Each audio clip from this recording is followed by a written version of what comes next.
moving forward. I'd like to see a more variety of the next step for all of our athletes. This year we had a handful of swimmers that were leaving, and they all went to UK universities. The year before, we had 6 athletes go on to US universities, and I think 16 that stayed in this country. So it'd be nice to contribute a little bit further to that, making sure that their next step is awesome, whatever they want to do. But yeah, it's more about making sure that we keep evolving as a program.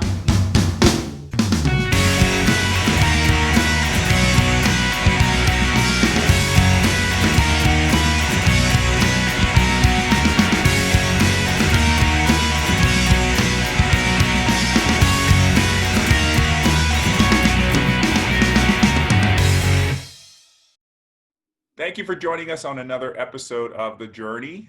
Today's guest is Emma Collings-Barnes, a former open water swimming standout for Great Britain, who has now turned her attention to coaching the next generation of athletes. And it's our pleasure to have her on the show. Welcome, Emma. Well, thank you very much for having me. Really lucky that you guys are going to give us this platform to be able to share my feelings and thoughts. So thank you very much.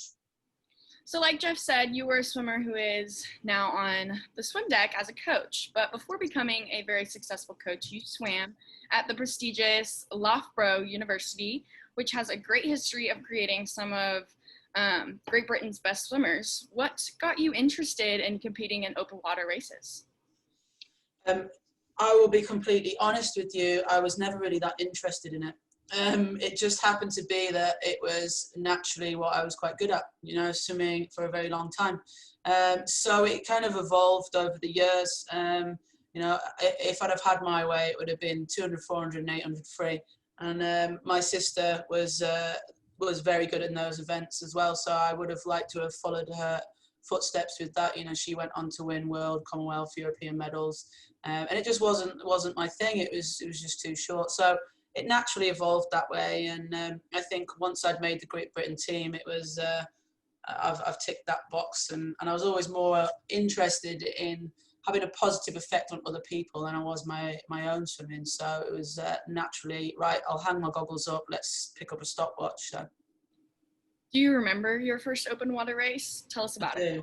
I do. It was horrendous. It was in a pool. It was in a lake in Nottingham, which wasn't too far away from Loughborough. 5K, first shot, and I'm not sure I even knew what I was going into. But I'm hoping you've both been to England and you realise how cold it is everywhere.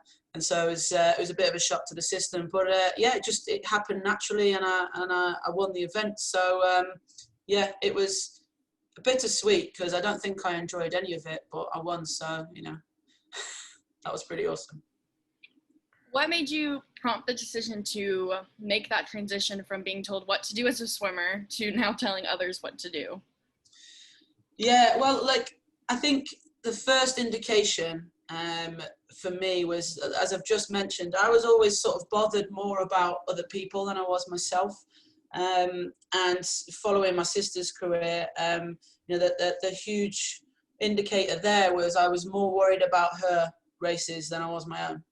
And I think that naturally led me onto pool deck. I felt that I could have a positive influence on people moving forward, and that wasn't just in the pool, that was in human behaviours and helping people to the next step. So it was absolutely, once I'd sort of hung up the goggles and picked up the stopwatch, I walked on poolside and I kind of felt like, this is where I'm supposed to be.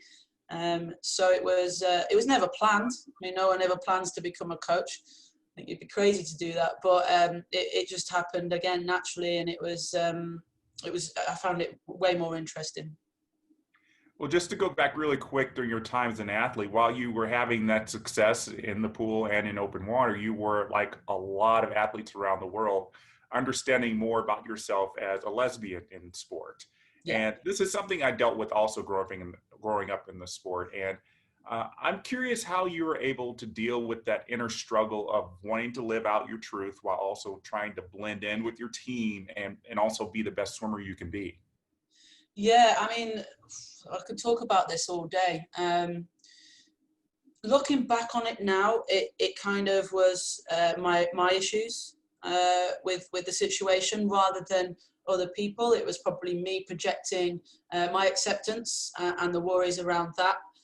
But you know, I came out as, I think I was like fully 30 years old, and you know, that in self I probably wouldn't have any other way now, because I think it's contributed to the person I am now as a 38-year-old. But looking back at the struggle I had, it was hard. It was horrible, and I don't feel that you can ever, as an athlete, truly become the best athlete you can be if you are constantly, you know, sort of struggling with certain levels of acceptance. And I think I've spoke out about it recently to a couple of different formats. I think to get the best out of an athlete, you need to really consider this sort of stuff. And someone asked me recently, you know, a lot of people say, well, who cares? The coming out process, it shouldn't be a thing now, who cares? And I will challenge that sort of every day of the week. I'd love to say who cares, but it is a process that you have to go through, and you can't fully move forward from it until you go through that process. And being a coach and being open to that, and not having an opinion, just being someone that can be there to listen to that, is really important to the way I coach now, because I don't feel that I probably ever reached my full potential. And I do think that had a lot around to do with my feelings, fears and thoughts, connecting with teammates, you know, and you go through processes of anger and fear and isolation. And I don't ever want any of my athletes to ever feel that. So I think it's a big driver behind the way I coach now.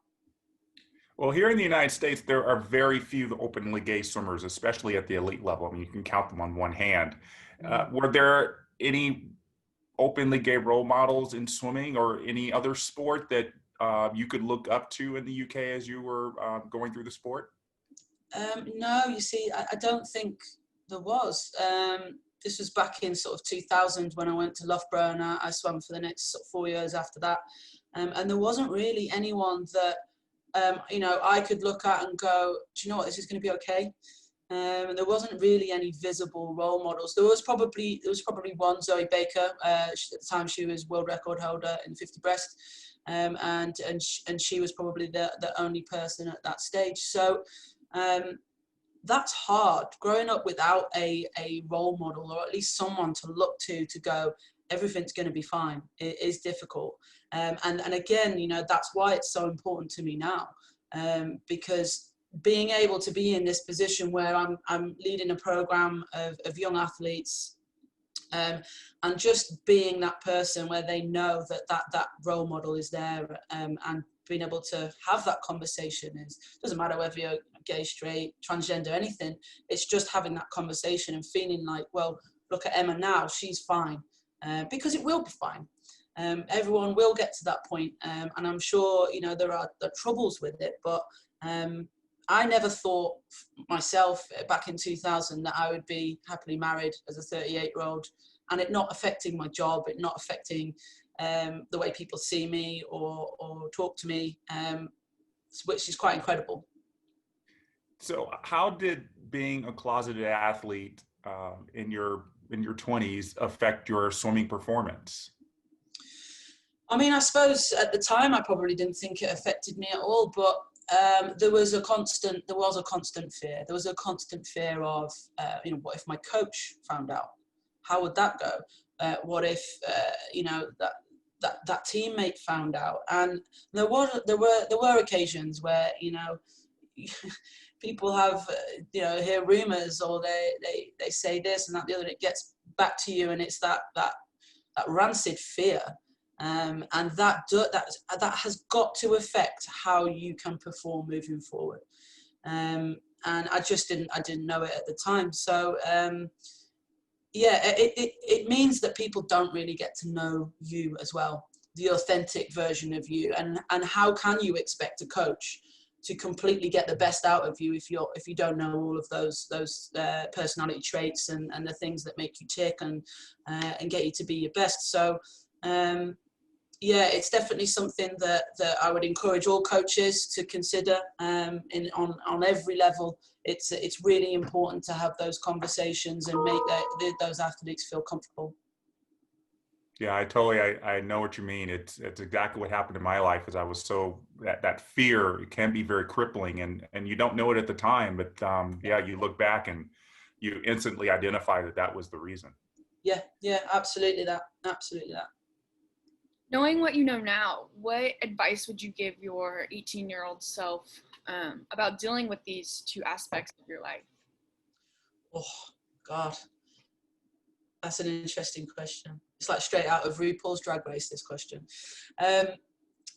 It's going to be okay, and I think that's the main message. That's the main message that I try and put across to all teenage struggles now. You know, when I deal with all sorts of stuff, things will be okay. I think, you know, as a young gay athlete, you almost get to the point where you convince yourself that you can't, you know, you're not going to be okay, and if you do come out, this is going to ruin your career. And actually, it's the opposite. I think it's only going to make your career stronger. So the advice I would give to myself is everything's going to be fine. And it might take a bit of time, and that's okay. And I think having the respect for other people's views are really important to that. You know, not everyone thinks the same. Some people will need a little bit of help and guidance and time.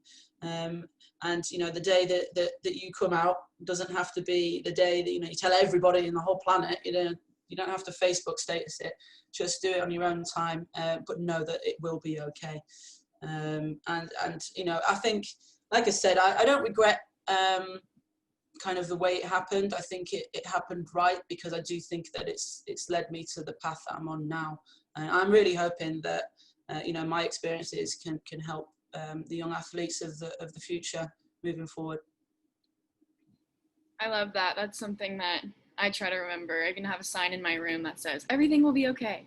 Just so that I can remind myself every day, everything will be okay. Yeah, absolutely.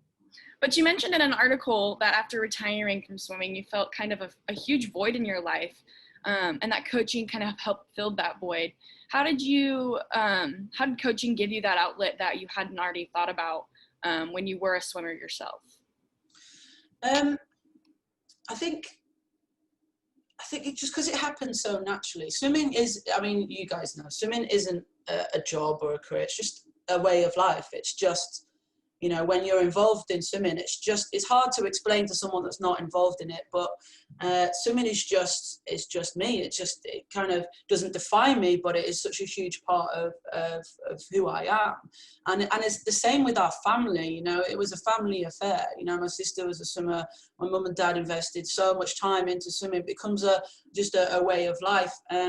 So coaching kind of, you know, when I stopped swimming, it was almost like, oh my God, what do normal people do in the evenings? You know, it was almost like I just couldn't function. So coaching just gave me that routine back, and it meant that I can still do what I loved, just in a different way.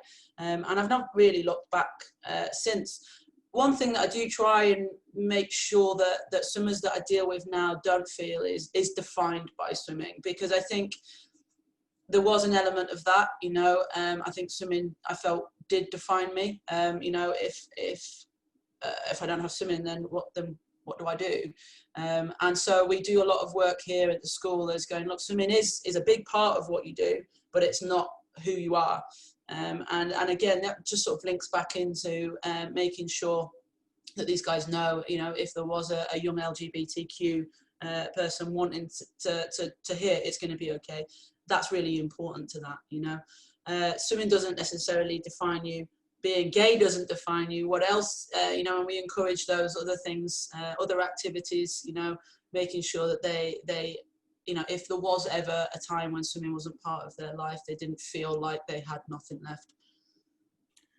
This is something that I've thought was really interesting, that you were talking about, that when you started coaching, you heard from some male coaches that you have no place on this deck, that it's not a female, it's not a sport for female coaches, which, you know, I think is something that goes on all over the world. I mean, female coaches are far outnumbered by male coaches. How were you able to push past these men telling you that there is no place for you as a coach, and not only get certified as a coach, but land this position that you now have as head coach at Mount Kelly?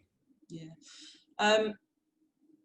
Again, I wouldn't change some of the things that I've been through, but I kind of live by work hard in silence and let the success be your noise. And I think that's what I've been doing. Again, because you know, now I'm very comfortable with myself. I'm happily married. I live the life that I've always dreamed of.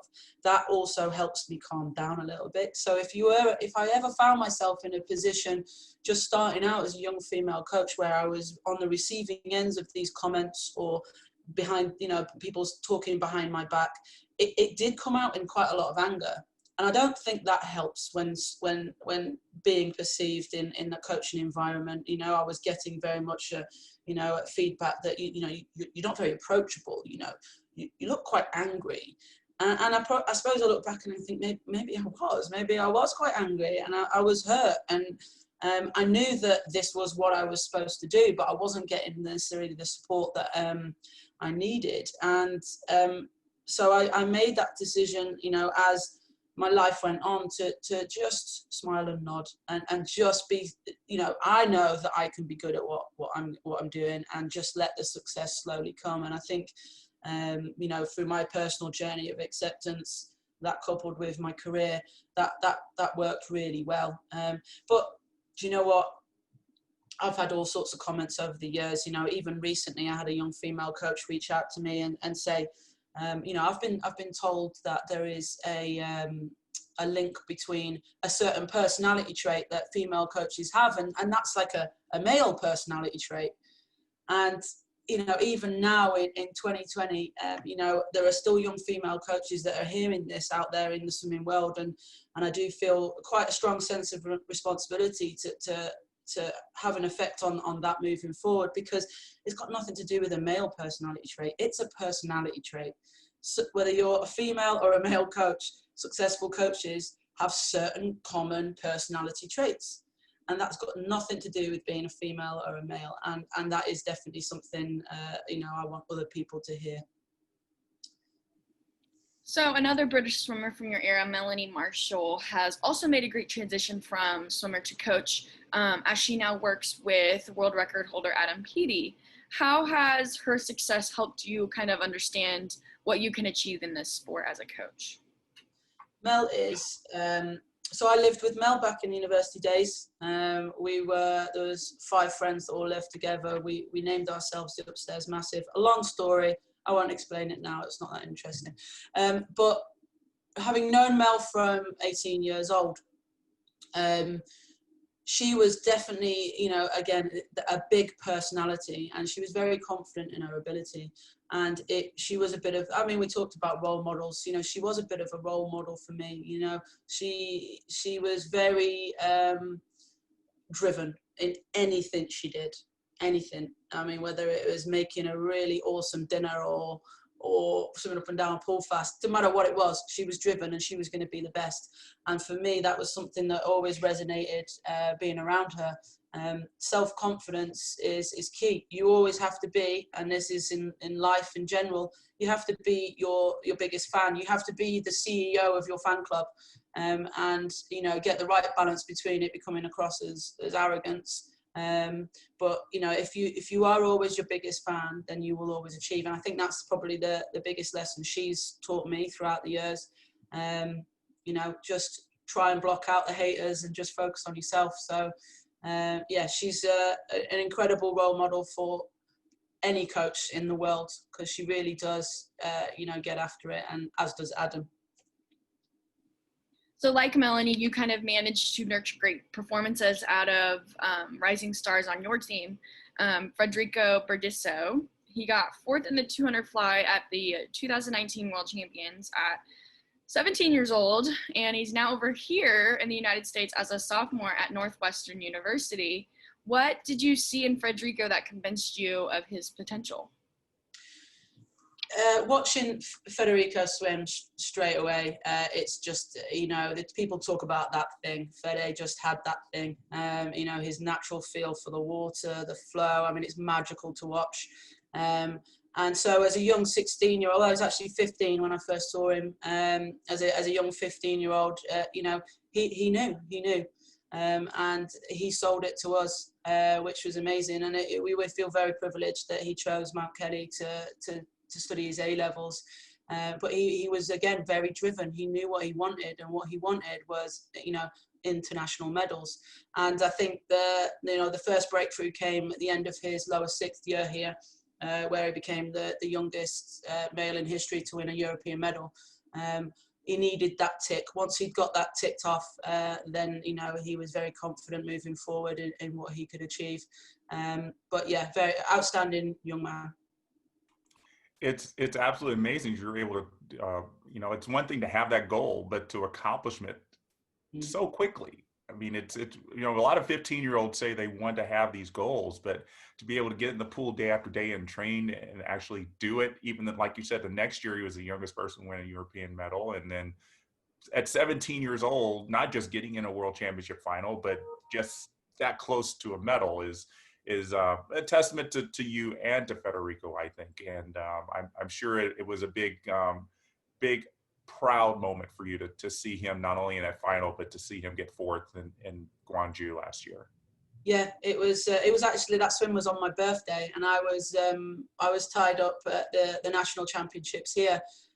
So we were constantly watching, like clicking refresh. But it was, it would have been nice to come away with a medal, but it was just on that finish. And I think those kind of things does drive Fede, and it drives all elite athletes. Not everything is going to go your way.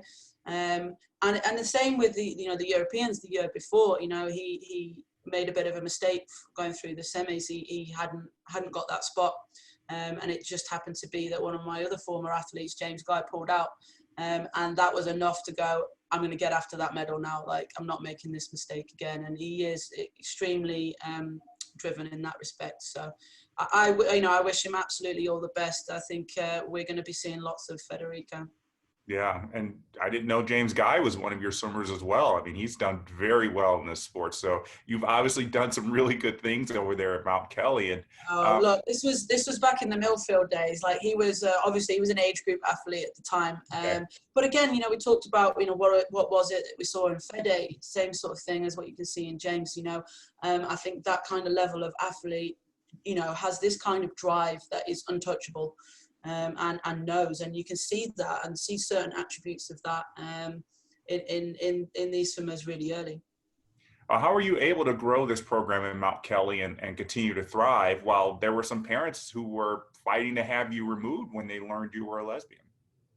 Yeah, really, really tough times. It was about staying focused on what I knew we could do. And I've been in a couple of coaching positions and not felt very comfortable in that environment. And again, for me, it's and later on in life, it was about finding a personal peace, finding that environment that I could thrive in. And at Mount Kelly, 99.9% of the people that I was working with were extremely welcoming, extremely supportive, and that was enough. And I'm not making excuses for it. There shouldn't. I don't believe in anyone should have an opinion on anybody else's life, but people do, and as long as you stay focused on the positives, that's all that matters for me. And the potential here at Mount Kelly was huge. 30 years ago, it was. You had the likes of Sharon Davis coming out of the program, Andy Jameson. So it had the potential 30 years ago. It was going to have the potential again. And it was very much seeing that vision and just staying focused on that vision. And just kind of invisible bat. That's what we talk. We could talk about the invisible bat here at school with some of the kids. You just take your invisible bat and bat it away, and just keep moving forward with all the positive comments. And I think once we got to a position where we won the, so basically, we had a bid for the Olympic Legacy Pool. So it was one of the swim down tanks in London 2020. We put a bid in for that. And once we'd won that and having that 50-meter facility on site, that was one of the huge game changers for us. So I just stayed focused on that. And now we're in a position where we've got 178 swimmers and an incredible team. So I'm very happy. Yeah, that's fantastic to hear. And there are a lot of coaches out there, not just in swimming, in other sports, who are afraid to come out of the closet for fear of, a parent pushing for their firing.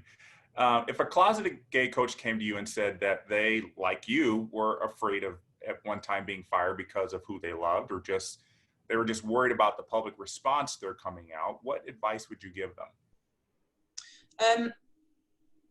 Probably similar along the lines of what we just spoke about. Stay true to yourself, because you're only going to become a better coach in that respect. And I think, there is becoming more support out there. There are governing bodies that are taking on a more inclusive platform. British Swimming have just launched Pride in the Water over here, and that extends out to coaches and athletes and anybody else involved in aquatics over here. So there are platforms to reach out and get help. But if I was in that privileged position to be able to help someone, that would be the main message. Just stay focused on what's important, and that is that individual's happiness. And I'm a massive believer that you will be good at your job if you're happy. You will be fast in the water if you're happy. And that is the main driving force. And finding that inner peace, once that inner peace is there, that, you're unstoppable. And, there are platforms for help, but that's the main message, I'd say. Well, it's great that you also mentioned Pride in the Water that British Swimming has been doing. Tell us a little bit about that, please. So that's an initiative that was launched about a month ago. And, I don't know the exact ins and outs, but, I have reached out to them saying I would love to be involved. I think for me, I've mentioned before, being a visible role model for all people is really important to me, because I never really had that growing up. So if I was involved in some sort of, liaison for coaches or support network there, then that would be great. But yeah, so it's nice to have a governing body that has taken the initiative to go down this route, because we were crying out for it. It was definitely something that starting out as a coach, that was struggling to come out, would have been amazing for someone like me. And I'm really hoping it will help people moving forward as well. So it's awesome. Well done, British Swimming. How do you kind of see yourself growing as a coach in the next 5 years? Okay, so I think for me, I'm very happy here. I've put 8 years of my life in here, and like I mentioned before, I've got a very supportive network. So it's less about what's going to happen for me as a coach, more about what's going to happen for the program.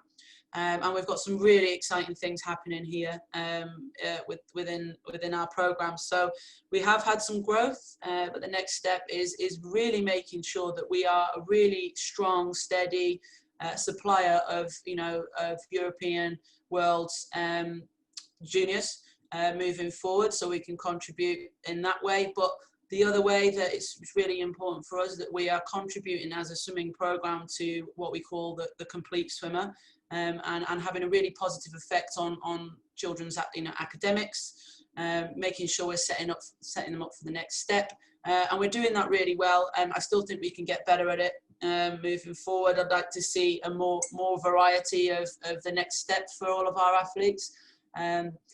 This year we had a handful of swimmers that were leaving, and they all went to UK universities. The year before, we had 6 athletes go on to US universities, and I think 16 that stayed in this country. So it'd be nice to contribute a little bit further to that, making sure that their next step is awesome, whatever they want to do. But yeah, it's more about making sure that we keep evolving as a program and we don't get comfortable, and that we keep evolving, moving forward, and producing those incredible athletes. It sounds like an excellent plan. I think the next 5 years are going to be really good over there at Mount Kelly. I'm sure it's going to produce even more great athletes.